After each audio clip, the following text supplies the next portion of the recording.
Прямой эфир, телеканал Якутия-24. Это программа «Итоги дня». С вами Влад Давыдов. Добрый вечер. Смотрите далее.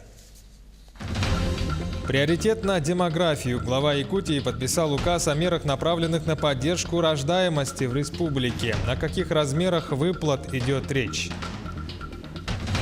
В ожидании больших перемен в республике идет подготовка к работе второго этапа программы переселения граждан из аварийных домов. Как дела с этим в Ниренгринском районе? Новый статус, новые возможности. Якутску могут присвоить звание исторического поселения. Что это даст столице? В ногу со временем в Алданском политехникуме презентовали обновленные автопарки и оборудование для лабораторий.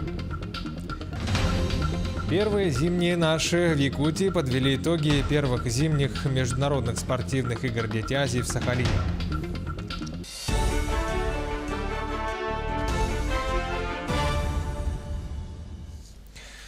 Госкорпорация «Росатом» представила ряд технологий, которые можно внедрить на территории Якутии. Это набор проектов с применением атомных и ядерных технологий в энергетике, промышленности, строительстве, медицине, программном обеспечении и так далее. Глава Якутии Айсен Николаев отметил, что среди населения до сих пор имеется заблуждение, что «Росатом» занимается только атомными электростанциями, но это не так. Напомним, компания является одной из глобальных технологических лидеров и обладает ресурсами, уникальными компетенциями во всех ключевых сферах. Кроме того, госкорпорация является оператором ряда национальных проектов. Сегодня были представлены такие современные инновационные практики, которые Росатом может реализовать на территории нашей республики. Мы их подробно обсудили.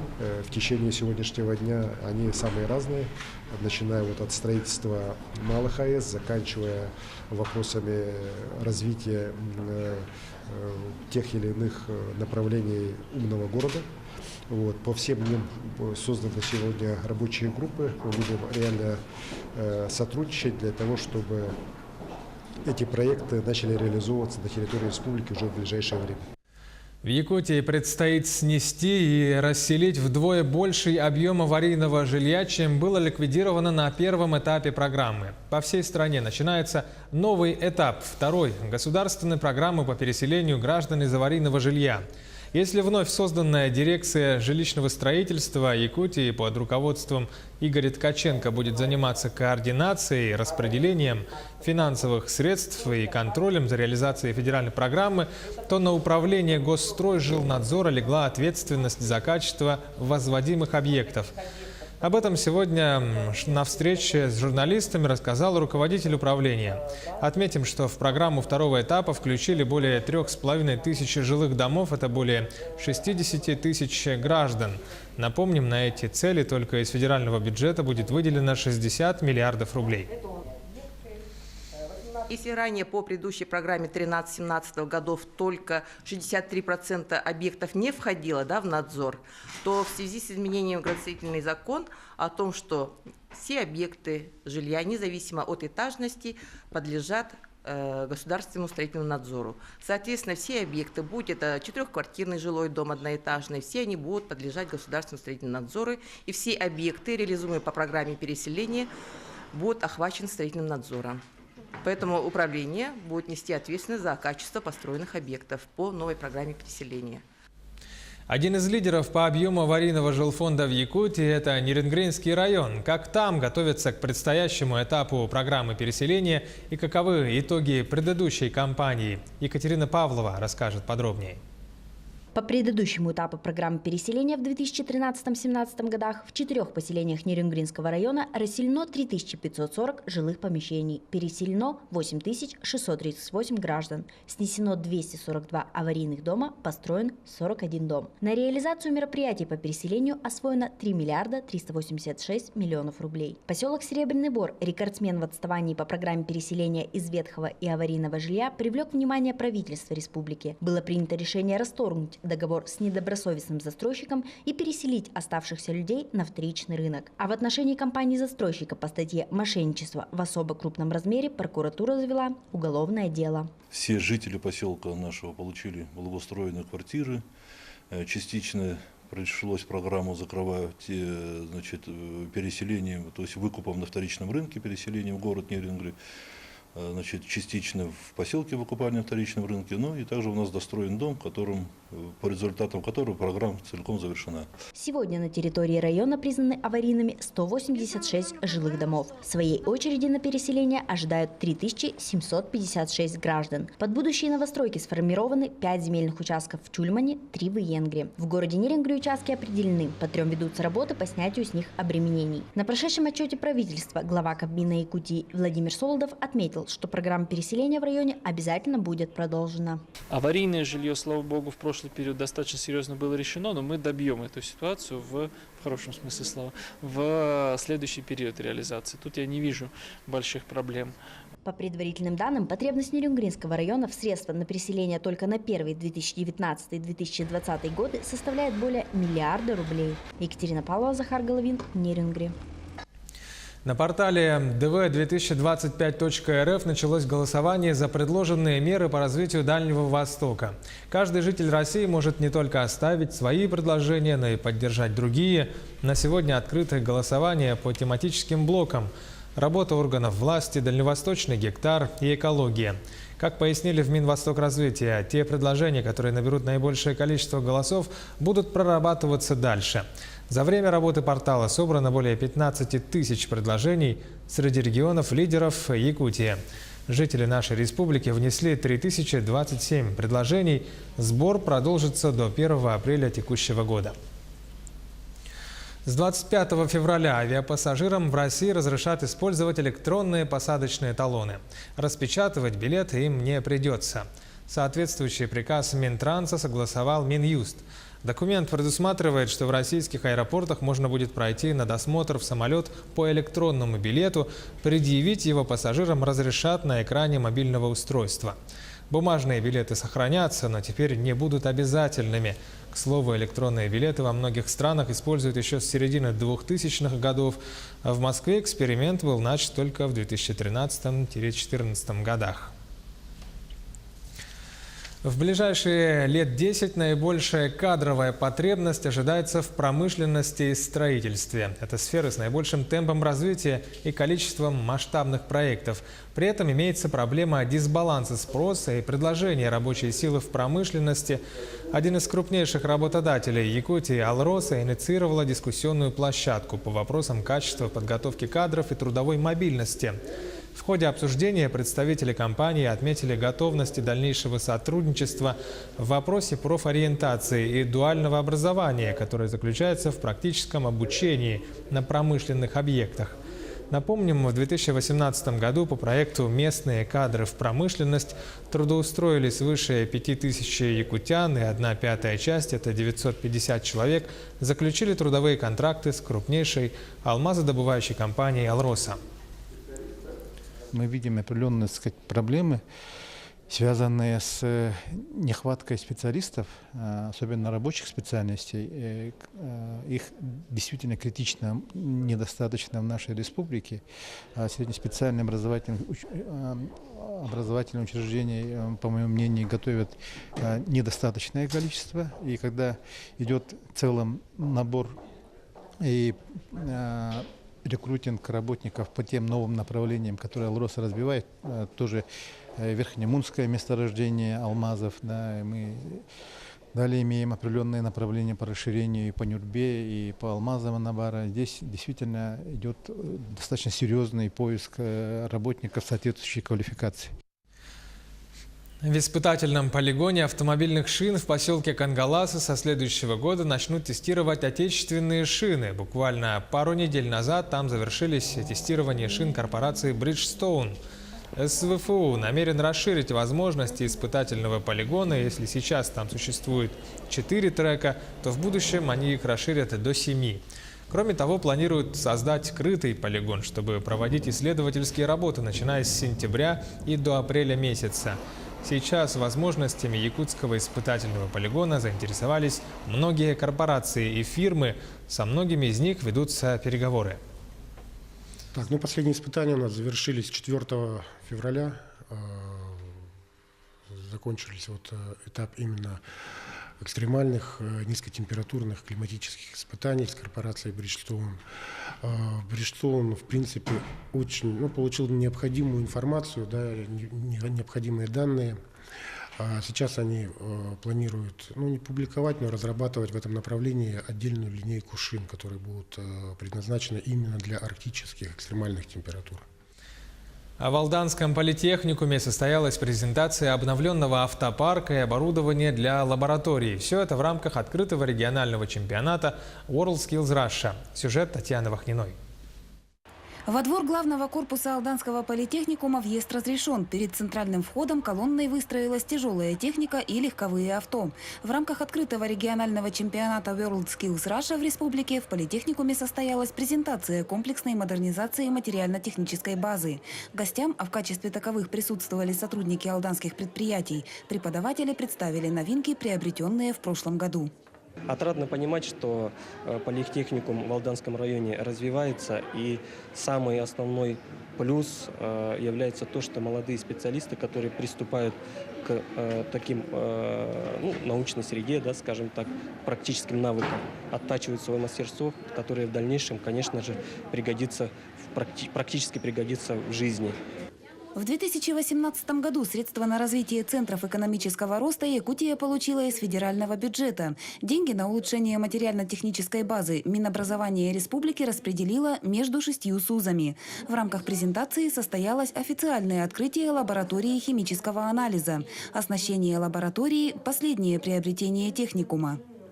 При формировании лаборатории по химическому анализу мы ориентировались на потребность района среди промышленных предприятий, обслуживающих предприятий, которые контролируют именно экологическое благополучие человека.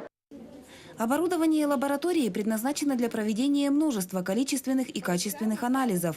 Будущие экологи наглядно продемонстрировали гостям несколько методов исследований. Выходя из стен техникума, дипломированные специалисты смогут проводить высокоточные анализы на новейших аппаратах. Это уже даже не учебная, это уже профессиональная лаборатория. Здесь можно проводить любые виды анализов. Вот я не стал знакомить, потому что вот здесь прибор есть, рефрактометр. Он применяется, начиная от глазной хирургии, заканчивая пищевой промышленностью. Приобретенные техникумом новинки будут использоваться как для практического обучения студентов, так и для повышения квалификации работающих специалистов. Татьяна Вахнина, Сергей Шипачев, Александр Лукин, Алдан. Сейчас короткая пауза, 1,5 минуты. Оставайтесь с нами и смотрите во второй части программы «Итоги дня». Приоритет на демографию. Глава Якутии подписал указ о мерах, направленных на поддержку рождаемости в республике. О каких размерах выплат идет речь? Новый статус, новые возможности. Якутску могут присвоить звание исторического поселения. Что это даст столице? Первые зимние наши. В Якутии подвели итоги первых зимних международных спортивных игр Дети Азии, прошедших в Сахалине. Якутия-24, прямой эфир, программа «Итоги дня», в студии Влад Давыдов. Продолжаем выпуск. На всех гран-постах республики усилены меры предосторожности в связи с тем, что на территории Бурятии выявлена партия монгольской колбасы, зараженная африканской свиной чумой. Поэтому сейчас ограничен ввоз на экспорт из Монголии в Российскую Федерацию продукции свиноводства, животных и кормов. На границе Якутии меры усилены из-за того, что часть партии могла попасть на территорию Дальнего Востока. Эта болезнь является смертельной только для свиней. Для жизни и здоровья людей она не несет угрозы, но инспектора Россельхознадзора при обнаружении подозрительной партии монгольской колбасы просят сообщить об этом населению в управление. Вирус поражает диких и домашних свиней всех пород и возрастов в любое время года. Для жизни и здоровья людей опасности не представляет. Болезнь высоколетальная, распространяется очень быстро и наносит огромный материальный ущерб сельскому хозяйству. Погибают до 100% заболевших свиней. Лечение не предусмотрено, вакцина не существует. Глава Якутии Айсен Николаев обозначил приоритетность поддержки семей с детьми. Напомним, что 14 февраля он издал указ о дополнительных мерах, направленных на поддержку рождаемости в республике. Нововведения коснутся всех детей, рожденных с января 2019 года Так, при рождении или усыновлении первого ребенка семья получит единовременную выплату в двукратном размере прожиточного минимума на ребенка. На сегодня это 33 812 рублей. На второго ребенка семье положено 30% от мат-капитала или 135 900 рублей. С третьим ребенком до достижения его трехлетнего возраста ежемесячно будет выплачиваться 16 900 рублей в размере одного прожиточного минимума для детей. Данные меры в республике приняты в рамках исполнения задач, поставленных в Майском указе президента России по поддержке демографии и качества жизни в целом. Конечно же, он исходит из того, что сегодня нам обязательно нужно поддерживать семьи с детьми, поддерживать рождаемость, потому что, к сожалению, во многих случаях, как это касается в первую очередь многодетных семей, их доходов не хватает. Они как раз составляют значительную категорию тех людей, которые сегодня находятся среди тех, у кого доходы гораздо ниже, чем в среднем по республике. И, естественно, со стороны государства должны быть приняты все меры для того, чтобы такой слой населения поддержать рождаемость. Семья роженых из Айхала Мирнинского района отмечена молодежной премией профсоюза «Профалмаз». В номинации «Молодая активная семья» они заняли второе место. Эта молодая пара воспитывает 3 дочерей, и дети и родители – участники разных мероприятий. Родители ведут общественную работу, дети проявляют себя в творчестве. О достижениях молодой семьи сюжет Альбины Шарафидиновой.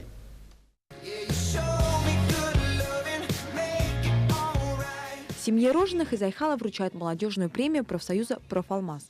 В номинации «Молодая и активная семья» они заняли второе место. Лучших выбирали среди активных семей, участников общественной жизни города или поселка, творческих людей. Заявили о себе и роженые. Мы решили попробовать свои силы. Приехали в Мирный, это было очень замечательное мероприятие, спасибо организаторам, все было очень на высшем уровне, куча эмоций, только положительные. Семья роженых ведут активный образ жизни. Старшая дочь Юлия увлекается рисованием. Близняшки Екатерина и Елизавета играют на хамусе, участвуют в разных мероприятиях. Супруг Нюргустан трудится на обогатительной фабрике номер 14, участник форума «Вилюй», фестиваля костровой еды «Казан-Мангал». Мы очень такая позитивная и дружная семья и очень любим везде участвовать. Например, мы участвовали в Исехе, который проходил в поселке Айхала. Также супруг выезжал в город Мирный, представлял наш поселок. Также наша семья ежегодно участвует в митинге «Бессмертный полк». Дети у нас ходят в школу искусств, тоже принимают активное участие во всех концертах. Марина Рожина – педагог, работает в Центре дополнительного образования. На местном балу молодежи была отмечена в номинации «Я гражданин». Вместе с коллегой создали электронную версию проекта «Судьба одной войны». Проект объединил более 100 историй о героях военных лет. Также в нашем проекте есть газета на основе нашего проекта, которая также называется «Судьба одной войны». Уже вышло 6 выпусков. Каждому 9 мая на протяжении 4 лет мы готовим выпуски газет. И в этих газетах отражаются именно эти истории, которые написали дети о своих прадедушках. Семья роженых вместе всегда. В выходные находят время для семейных традиций. В отпуск уезжают на море. Родители всегда рядом с детьми, придут на помощь, дадут нужный совет. Альбина Шарафидинова, Денис Хазов, телеканал «Алмазный край». В Якутске подвели итоги первых зимних международных спортивных игр «Дети Азии». Участниками масштабных соревнований в Южно-Сахалинске стали 1196 спортсменов из 20 стран мира.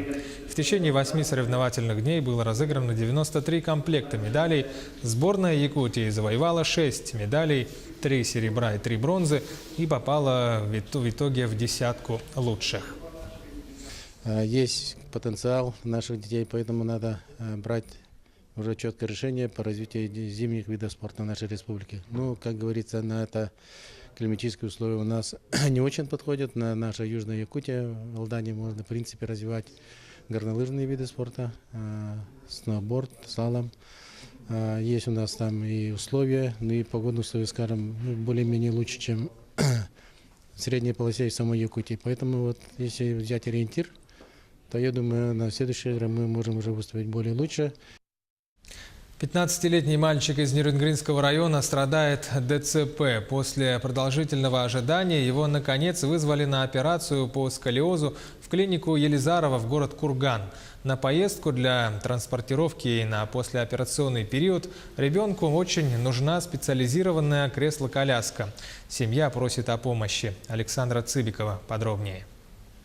Несмотря на диагноз ДЦП, 15-летний Дима обучается на дому. К нему каждый день приходят преподаватели и психолог. Добрый и отзывчивый мальчик с хорошей памятью и поддающийся обучению. Любит разглядывать книги, рисовать и делать поделки. Раньше Дима мог стоять и передвигаться при помощи ходунков или родителей, но с возрастом он вытягивается, а позвоночник нет. Выраженный сколиоз ограничивает Диму не только в движении. Неправильное расположение органов затрудняет дыхание. А сдавливание нервных окончаний приводит к нарушениям чувствительности и дискомфорту в руках и ногах. Длительное пребывание в вертикальном положении вызывает сильные боли в спине. Операция поможет предотвратить последующую прогрессию деформации позвоночника, грудной клетки и позволит снова начать ходить. Я готов. Я надеюсь, что пройдет все хорошо. Семье выделяют бесплатные коляски по мере необходимости, но на днях она сломалась, а следующая будет выделена не ранее, чем через 2 месяца. Видно, да, что здесь сварка. Оно, видите, прям, опять сломалось. Это уже вторая у нас за 3 года. Операция состоится 4 апреля. Билеты на вылет в Курган приобретены на 27 марта, поэтому семья вынуждена обратиться за помощью в сборе средств на приобретение новой коляски. Ребенок будет себя чувствовать и до операции, и после операции комфортнее. Это, самому ребенку будет комфортно. Она стоит 102 тысячи. В данный момент собрано благодаря нашим неравнодушным нерюнгринцам 50 тысяч рублей. То есть осталось всего 50 тысяч рублей. Подобная коляска имеет поддерживающий корсетный крепеж, который облегчит послеоперационный период реабилитации. Сбор средств открыт на карту Сбербанка, привязанную к номеру 8 924 160 94 42. Оформлена на маму Димы Плехневич Ирину Дмитриевну. Александра Цыбикова, Захар Головин, Нерюнгри. Якутску могут присвоить статус исторического поселения. В настоящее время столица Якутии не входит в соответствующий список из-за отсутствия у регионов России нужных на это полномочий. Теперь Якутия вправе признавать свои исторические поселения регионального значения. Что даст такой статус Якутску и другим населенным пунктам, рассказывает Саргалана Федорова. Некогда в Якутск приходили и из него отправлялись русские землепроходцы, которые открывали Арктику, месторождения и присоединили множество территорий к Российской империи. Город на вечной мерзлоте, безусловно, привлекает туристов. Но единственное место, которое отображает исторический архитектурный облик Якутска, это Залог, где сохранились подлинные исторические объекты. Сегодня сохранился единственный кусочек. Это заложный фасад. Здесь расположены 37 домов, в которых проживали политические и общественные деятели конца 19-го, начала 20 веков. Вот в этом красивом доме жил глава Мегино-Кангаласского улуса Лепчиков. Отсюда и начинается история столицы республики. Когда в Якутск приезжают туристы, посмотревшие полмира, их привлекает именно эта часть города. В Залоге у каждого дома своя богатая история. В 60-е, 70-е, 80-е годы здесь у нас располагалось здание, именно художественное училище. Якутское именно художественное училище имени Романова, знаменитое. Поэтому вот здесь именно в этом здании получилось огромное количество, эта вся плеяда наших якутских графиков, художников. Статус исторического поселения могут получить и другие города республики – Алекминск и Вилюйск. Если им присвоят этот статус, то города смогут участвовать в федеральных конкурсах на благоустройство общественных пространств. В таком случае у городов-участников шанс выиграть в конкурсе возрастает до 90%. Размер премии – 50 миллионов рублей. На эти деньги можно благоустроить целый квартал. Главное условие – часть средств должна быть обязательно направлена на реставрацию исторических объектов. И мы сейчас уже ведем переговоры с городом Алекминска, с руководством Алекминска мы уже встречались и друг друга поняли. С городом Вилюйском мы договаривались, и 1 марта мы туда должны выехать и пообщавшись со специалистами, с руководителями района и общественными деятелями города Вилюйска мы должны принять решение. Итак, с присвоением статуса исторического поселения Якутск, Алекминск и Вилюйск получат значительную финансовую поддержку для сохранения своего подлинного архитектурного облика и памятников истории. Саргалана Федорова, Илья Сырометников, Якутск.